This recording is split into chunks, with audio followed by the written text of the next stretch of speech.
사진 출처, 조기 폐업으로 인한 세금 폭탄을 직관적으로 표현한 이미지 챗 GPT 생성, 창업자금 증여세 특례 최대 5억 원까지. 비과세 정부는 청년 창업을 지원하기 위해 창업자금 증여세과 세특례 제도를 운영하고 있습니다.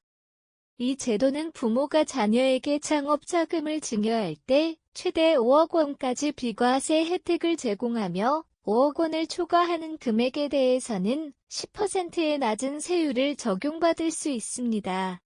이는 일반 증여세율이 최대 50%까지 적용되는 것에 비해 큰 혜택입니다.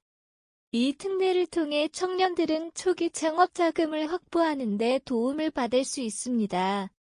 그러나 5억 원을 넘는 금액에 대해 10%의 세율을 적용받더라도 증여받은 자산은 양도소득세과 세 대상이 아닌 현금, 예금, 채권 등으로 제한됩니다.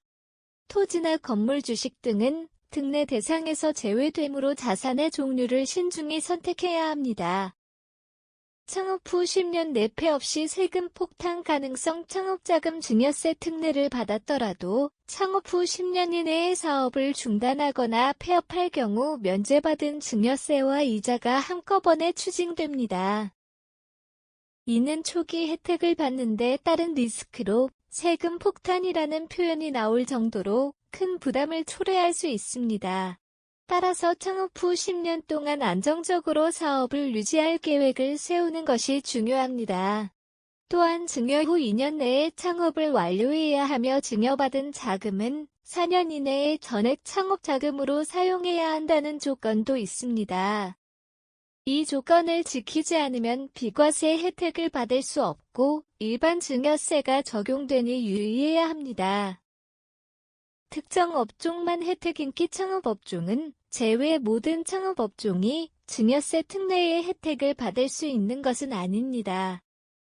제조업, 건설업, 음식점업 등의 일부 업종만이 혜택 대상에 포함되며 커피점, 노래방, 주점, PC방 같은 인기 창업업종은 제외됩니다.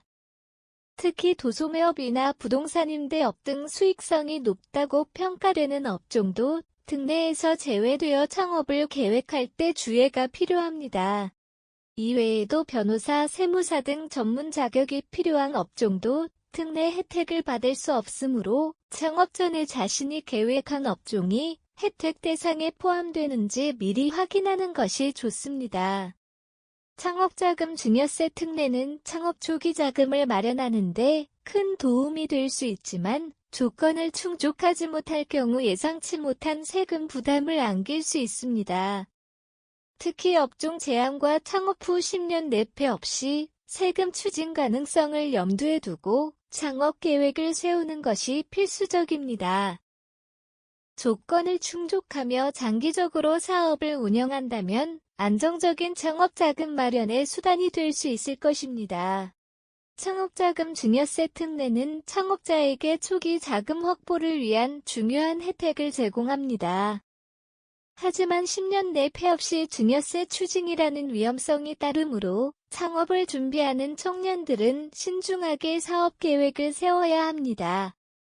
또한 혜택이 적용되는 업종을 꼼꼼히 확인하고 조건을 충족하는 데 집중하는 것이 성공적인 창업과 세제 혜택을 누릴 수 있는 열쇠가 될 것입니다.